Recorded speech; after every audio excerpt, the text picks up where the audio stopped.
Ils étaient 5 à bord du sous-marin qui a implosé et il n'y a aucune trace d'eux.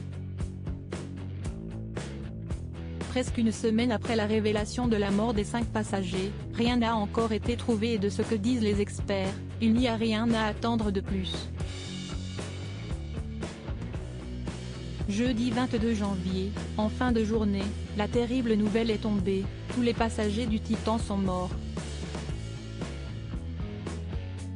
Le submersible qui avait disparu le 18 juin a implosé et pour les familles des 5 victimes, il est très difficile de faire leur deuil sans les corps. Et selon un expert, il est presque certain que jamais une sale trace d'eux ne sera retrouvée.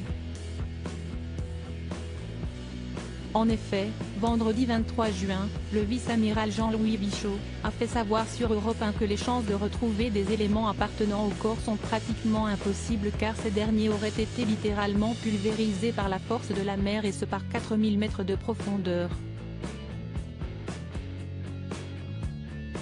Il n'y a aucune chance de retrouver quoi que ce soit, peut-être même pas une trace d'Aiden.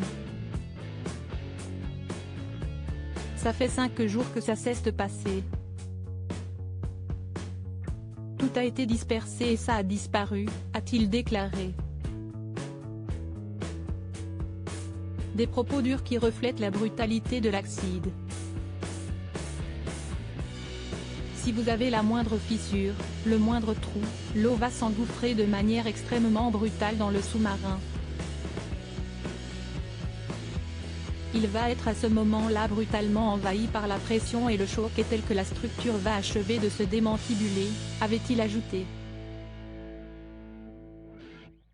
Un constat terrible jeudi 22 juin, lors de la conférence de presse des gardes-côtes, ces derniers ne cachaient pas avoir très peu d'espoir de retrouver des restes humains.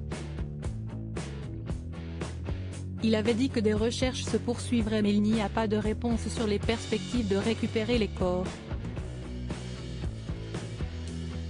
Un constat unanime comme le révèle un autre témoignage, celui de Rick Murcar, le directeur de la formation internationale de l'Association américaine des plongeurs spéléo, qui a expliqué que cette implosion se serait produite à la vitesse d'une fraction de milliseconde, le tout se serait effondré avant même que les personnes à l'intérieur ne se rendent compte qu'il y avait un problème, a-t-il affirmé sur CNN.